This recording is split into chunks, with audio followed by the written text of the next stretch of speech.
What's up? I'm drunk.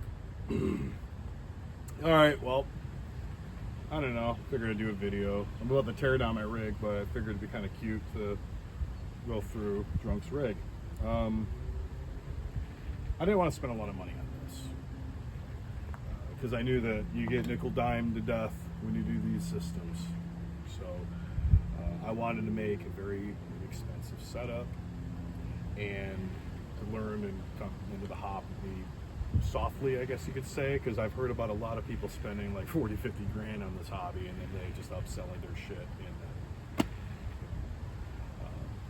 people buy it up on eBay. Their loss is our gain, right? So, but I wanted to talk about mainly, figured over the system, but I wanted to talk about this mount because there's not a lot of videos on the PMCA or the Explorer Scientific's little flagship mount. Jerry Hubble made a really cool thing, and I think more people in the hobby should be aware of it, especially if you want a visual system or a light photographic system, and especially if you want to do it quickly and on a budget. So the mount in question here is the PMCA IEXOS 100 mount. There's a family of these. The PMCA is actually the drive system that controls it. And what makes their system different than, like, let's say if you bought a Loss Mandy mount with their native control system, they use servo motors. Servos can actually damage your mount. I know they have power, controls, and that's a good mount. I don't want to throw them under the bus. Actually, their system is top notch. But stepper motors have things like feedback to the system. So the steppers, if they ever did like get through a binding event, will limit overload. So you can't really damage this mount. And you can even set this thing through the serial connection via the USB serial to your computer, and you can use their little modification software. You can do really cool stuff where you can lock it into the hemisphere you want. You can make it so if the minute you power it on, this thing immediately starts tracking in serial tracking mode. You can turn on and off the Wi-Fi, because if you don't want to use the tablet for Wi-Fi reasons, let's say me, I have 3 of these mounts. So I actually turned off the Wi-Fi on this, so then the Wi-Fi doesn't connect and butt heads with my visual rig. So I'll be looking visual on a nice night while this is taking pictures. The thing is, so this mount can run Wi-Fi, which is great for the tablet. You can use a Fire tablet, it's fine. They don't have, for some reason, iPhones, but Droid, I believe, has an Explorer Stars app, and you can also connect this thing via serial through ASCOM, so it's fully ASCOM compliant mount. Each stepper motor is good up to, I believe, the threshold on this particular mount is 900 milliamps, and so you can actually tell the thing, like, hey, during a slew, you can actually say slew and tracking. So you can actually dial it up, like, yeah, go 900 milliamps in a slew, but maybe while I was tracking, I could set the milliamps lower. So let's say you have a power supply and a battery pack, and you don't want to, waste energy. You can actually use less power to keep, but you sacrifice a little bit of tracking precision. This mount, it's 12 volt DC power to power it, and obviously USB connection via serial or Wi-Fi. You can drive this mount, natively, right off a car battery. It works fine. I feed it regulated out of my little power pack I got below here. I feed this with about 12.5 volts.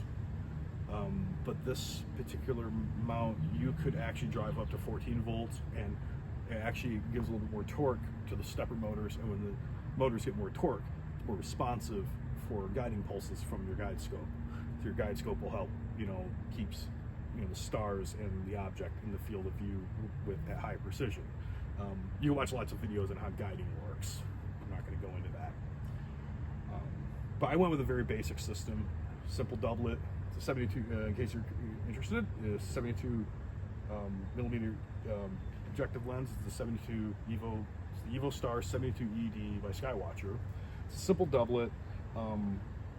I got the Orion field flatteners and a Orion 0.8 focal reducer. It's not a flattener, but with this ASI 183. So the 183 is actually, since it's a smaller sensor, it's not like a full frame sensor. I don't see any warping of the stars on the outer field, And what's great about the sensor too is I only need to invest in 1 1/4 inch filters, which, you know, when you look at the cost of like the L Extreme, that's still a $280 filter. So I'm going with a smaller sensor because they're more forgiving. And the field flatteners are really cheap. You can get them secondhand online, and I think High Point has them for now. Did the basic fare, like autofocuser, like an EF autofocuser. I'm actually using a Meade LPI G Advanced. This is actually a 6.4 megapixel black and white camera. I'm not choosing that because I wanted to have that camera for maybe I want to do photography through my Mac cast in black and white with a filter drawer, and be able to do high resolution, at least reasonably high resolution, without going big. But I wanted to have a nice black and white planetary camera, which right now acts as my guide scope. But at a later date, I'd like to replace that with something with a smaller chip, so it reads out quicker. I don't like the idea of it being, 6.4. It takes more time, bandwidth, than to do that. And I swear to God, I think that sometimes been an issue, but it's been serving me well, at least for now. But the PMCA, the thing to know about this mount is when you balance the mount, I don't go for full balance. See, I over balance it. So tighten it down. I like to choose to do, when it comes to my declination with this mount, make the objective heavier. You get better results. See? Because, and in case you're wondering why, is that because the declination and guiding, the worm will rack this direction and it will rack the other direction. So, and the tooth is going to go this way or that way. The right ascension is different for any of you that don't know. Right ascension is always ticking along at sidereal rate. And those guiding pulses is either speed up, slow down. Declination this way or that way. Forward or reverse. Now, the declination could be a pain in the ass in your other guiding, because if suddenly then it shifts in a position and it's too balanced, what happens is that the teeth start to chatter.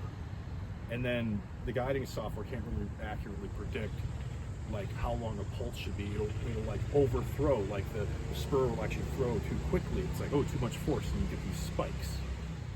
And you can correct a lot of that with hysteresis settings in PhD. But I recommend null it out mechanically. And so by nulling it out mechanically, in the case of this mount, just move the telescope up. Let's go. And then when you have, you want it to be balanced so the motor works efficiently and it can be very responsive, but you want to have, no matter, like at the high angle even, especially at the zenith angle, you want to let go.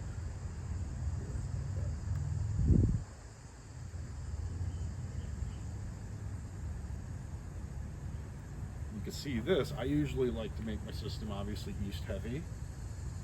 In the case of this system, most of the objects I see in the east, and for me, like, you see it's counterweight heavy. So if I wanted to make it scope heavy to get the best guiding, so now you can see. Actually, probably do more. So it's scope heavy now.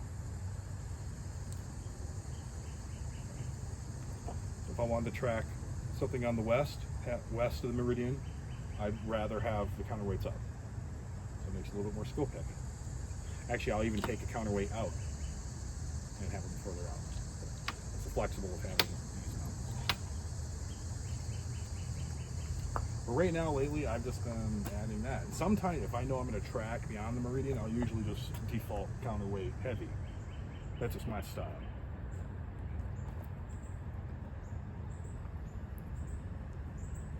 With the mount, you tighten down the clutch until it just stops, until it just kind of slips out of you like that. And you're nice and tight. because if you don't tighten the clutch down fully, it gives a little bit of slop. You'll actually see the thing tighten right up. It's almost like one mass, one unit. The PMCA also, when it comes to how the worming interacts, there is no spring-loaded worm in this. The worm is actually bolted down by 3 screws on this plate. There's a big one here, a big one opposite of that, and a small one down at the bottom near the drawer. If you get this mount, you'll see exactly what I'm talking about. If a binding event happens and you know that the mesh it's too well meshed, it's really hot out right now, you see I'm sweating like a pig, look kind of like a pig too. But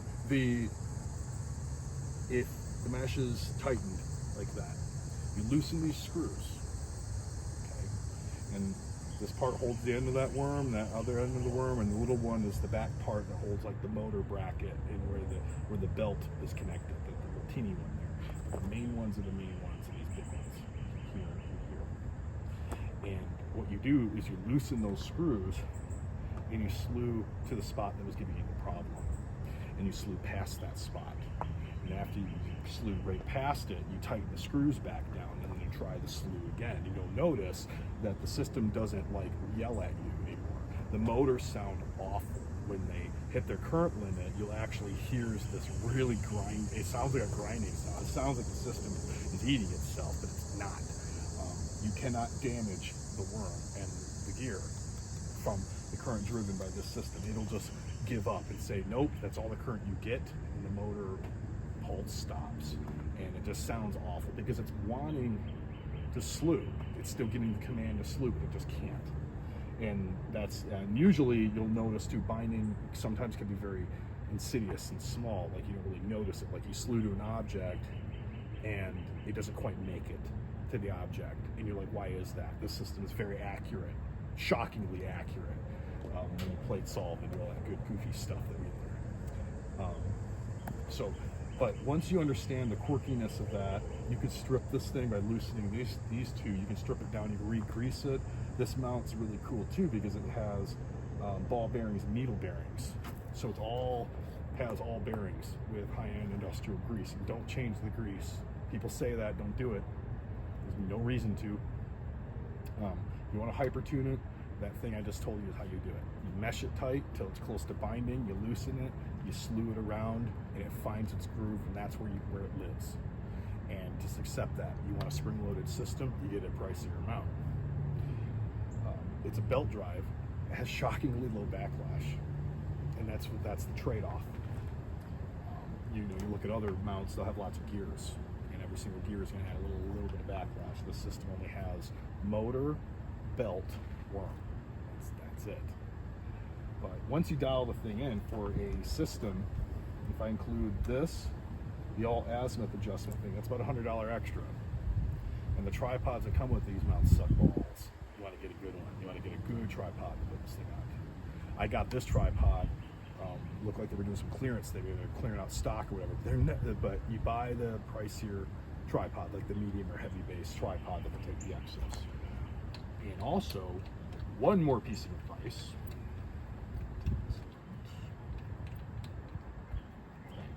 The all-azimuth adjustment has these 2 screws. You use it, you turn it this way, and it turns that way, and you turn it that way, and it goes that way. Okay. The ones that come with the system can bend. I think it's a design flaw. Throw them away. I can't remember the pitch or thread, but see these little cute little knobs? I think it's a 2-inch. I can't remember the thread pitch, but go to Home Depot and test it out. I might make a video, probably not, but whatever. But I replaced that. I took it to a grinder and grinded it nice and smooth, make it nice and smooth. And I use that now. And these don't bend. I actually bricked one of these and sent it back. And it started to do it to this one. I was like, these screws suck that come with them. Throw them away, get this. But you get this mount, find one on sale. I recommend Christmas is when these go on sale usually. I bought this one for $3 something. I think it was like $3.25 out the door after shipping. My first one, I have 3 of them. My first one I bought, I spent $450 out the door, which is pretty good. But I saw $350, and then I got my third one that I really didn't need, but I got his backup. It was some guy on Facebook bought one of these, didn't know how to use it. $225 out the door for one of these mounts. But yeah, it's really the tripod, the all-azimuth, and the mount head gives you a really stable platform. This thing is for a $500 mount rig. This thing crushes it. Like if you go medium to small focal length, medium short focal length. If it's a camera, like Milky Way shots, this thing would be great at. I try not to exceed 4 counterweights worth of weight. I think I'm pushing this thing to its absolute limit, and it guides at, I've seen the thing guide as low as 3.8, like average, which is pretty good. Like I'm hitting the scene conditions.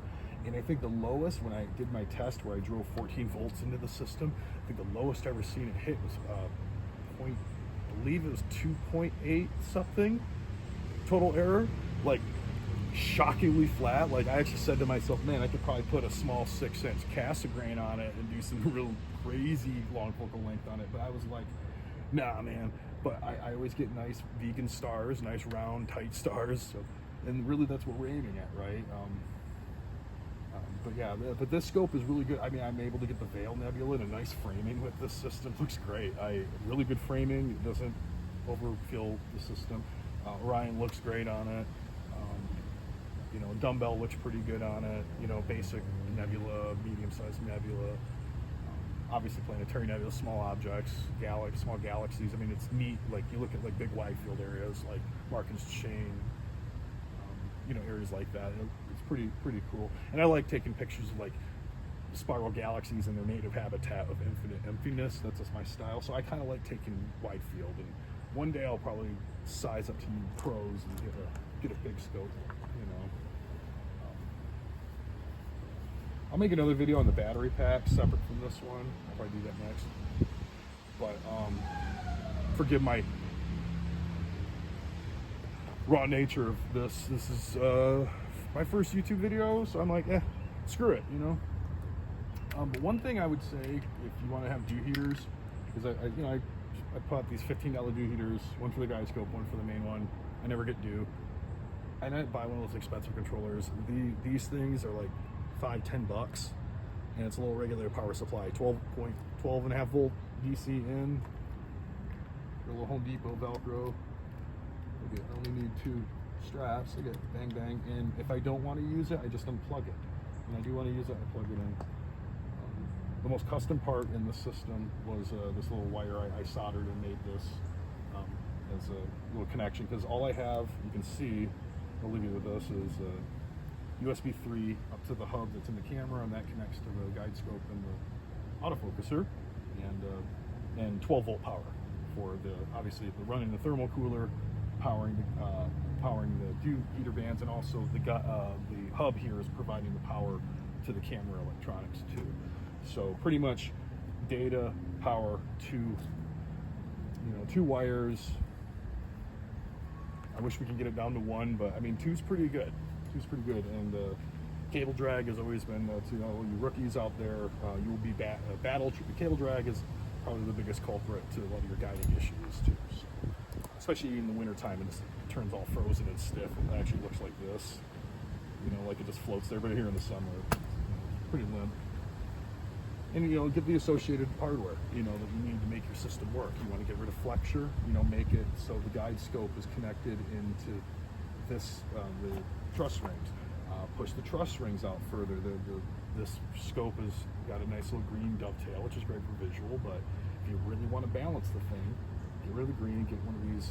I got the silver bar. It's 6-7 inch, so I was able to spread that out and put the connection point further back. So it's got it grips the optical tube nicely. Put this cat saddle and it's able to bite down on this, and it actually keeps it reasonably well balanced. And also don't be afraid of turning this, because in the case of this optical system, I could just loosen these and frame like that. I don't have a rotator, I just kind of keep it old school. If I'm running on an object for a few nights, I'm going to rotate, I'm going to leave it, and that's going to be my project. But I turned the tube like this, and see how I got this fit here, where I got this and the autofocuser here. And the reason why I did that is to make it so one side wasn't too heavy as the other. All the weight is going right down the middle, and you balance it.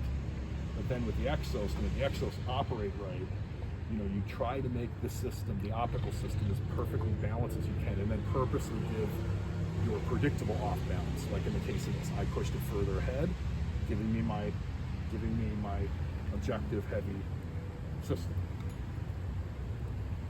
But that's what you want to have, and also don't forget, you know, the right ascension too. If there was more weight, if this was over here, you know, because the instinct is to have it be flat across, you know, but you don't need to do that.